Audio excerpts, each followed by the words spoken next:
اعوذ باللہ من الشیطان الرجیم بسم اللہ الرحمن الرحیم وصلی اللہ علی سید المرسلین وآلہ الطیبین الطاہرین المعصومین خصوصاً علی مولانا صاحب العصر والزمان۔ اگر ہم قرآنی آیات کی طرف بڑھیں جو تقلید پہ ہمیں جواز دیتی ہیں، ان میں سے چند ایک آیات ہیں جو علماء نے جس پہ بحث کی ہے، دلیل کے طور پہ بیان کی ہے۔ فَاسْأَلُوا أَهْلَ الذِّكْرِ إِن كُنتُمْ لَا تَعْلَمُونَ، کہ اہل ذکر سے پوچھو، سوال کرو اگر تم جانتے نہیں ہو۔ تو اس میں اگرچہ کہ یہ آیت اس کا اولین اور کامل ترین مصداق جو ہیں وہ اہل بیت علیہ السلام،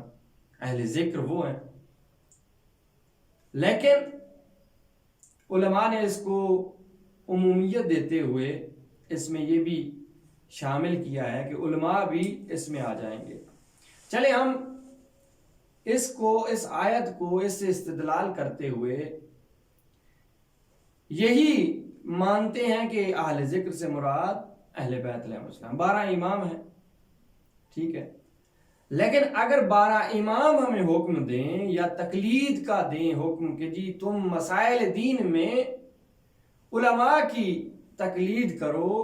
ان کے پیچھے چلو، ان کی بات مانو، تو پھر اس آیت کے ذریعے ہم یہی کہہ سکیں گے کہ خدا نے تو ہمیں 12 کے پیچھے چلنے کا حکم دیا، لیکن 12 نے اپنی غیبت میں، غیر موجودگی میں، جہاں پہ 12 کے ساتھ دسترسی نہیں ہے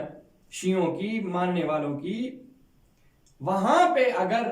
وہ حکم دیں کہ ہمارے خاص علماء، ہمارے خاص جو اہل علم ہیں ان کے پیچھے چلو، ان کی بات کو مانو،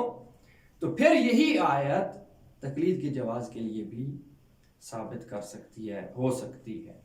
اور اس کے بارے میں انشاءاللہ جب روائی ادلہ ہوں گی تو اس میں عرض کیا جائے گا۔